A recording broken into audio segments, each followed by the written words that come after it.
on est sur la première zone de chantier donc, du parc Charles de Gaulle, qui est vraiment la plaine de jeu des enfants de 0 à 6 ans. Et là, en fait, on devine derrière, déjà les espaces ils sont bien définis. On est quasiment en train de terminer cette zone-là. Ça nous a permis vraiment de travailler sur la préservation des arbres existants. On voit les magnifiques arbres derrière avec les chênes.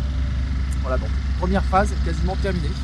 Alors d'ailleurs, on peut deviner toutes les zones qui vont protéger les arbres. Hein. On sait que c'est un vrai sujet de protection de l'arbre existant qui se joue aussi dans le réaménagement du parc. Donc on aura des zones végétalisées, protégées par ganivelle, voilà, autour des arbres pour s'assurer qu'ils s'installent vraiment dans la durée et qu'ils vont apporter toute l'ombre qui va être nécessaire aussi pour l'aire de jeu, pour les enfants en plein été. Donc l'objectif vraiment de ces travaux, c'était systématiquement de désartificialiser, de retirer toute la matière, goudron, béton. On le voit derrière, c'est un exemple concret. On avait, par le passé, on avait 2 allées goudronnées qui structuraient l'entrée du parc avec un bassin au milieu qui était maçonné en béton complet. On a vraiment supprimé une allée pour gagner de la végétalisation. On a supprimé le bassin qui était toujours en panne ou qui fonctionnait très très mal pour pouvoir vraiment désartificialiser. Et là, on va planter massivement. On va vraiment gagner énormément sur le goudron en fait. Donc bien sûr, cette allée-là, c'est vraiment une allée importante qui va vraiment être la colonne vertébrale du parc pour se rendre jusqu'à la gare.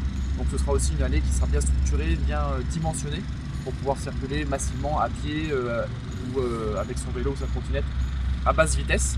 Mais vraiment, ça permet tous les jours de l'emprunter pour se rendre directement à la gare aussi. Donc là, on a un exemple concret de l'état d'artificialisation du parc. Dès qu'on retire un peu la terre superficielle ou les gravillons, on tombe tout de suite soit sur du béton, soit sur du goudron. Alors on s'aperçoit de ça un peu partout dans le parc. Donc on va venir systématiquement retirer toute cette matière-là, on va dire artificielle, pour pouvoir remettre de la terre de qualité et replanter massivement. Donc c'est ça aussi la désartificialisation du parc.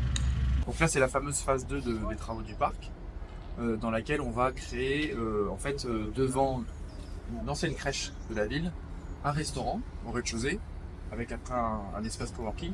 En fait le restaurant, le mur va être détruit et le restaurant va s'ouvrir sur le parc pour pouvoir avoir une terrasse vraiment sympathique l'été. Ce sera vraiment une zone accessible en permanence, donc vraiment un espace de plus pour les Auvillois, de convivialité, mais aussi de rafraîchissement parce qu'on préserve bien sûr l'ensemble des arbres qui sont existants, mais on va retravailler les circulations, les allées, et puis encore une fois, on va massivement revégétaliser, renaturer. Quand on voit d'ailleurs le sol ici qui est présent, qui est très tassé avec du goudron, on va travailler dessus avec du pavé, avec des joints enherbés, donc ce qui permettra à l'eau de continuer de s'infiltrer.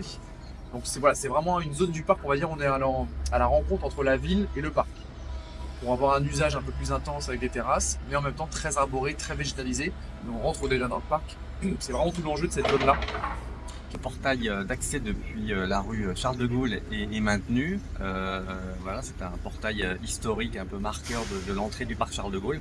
Donc évidemment, il est maintenu avec ses 2 piliers de chaque côté.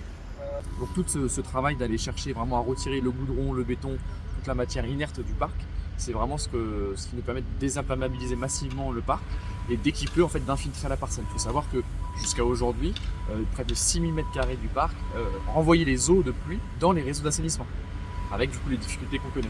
Grâce à ces travaux-là, toutes les eaux de pluie du parc Charles de Gaulle seront traitées dans la parcelle, dans la terre. Ce qui d'ailleurs nous a permis de capter une magnifique subvention donc de 1,2 million d'euros de l'agence de l'eau pour accompagner la ville dans ce chantier ambitieux.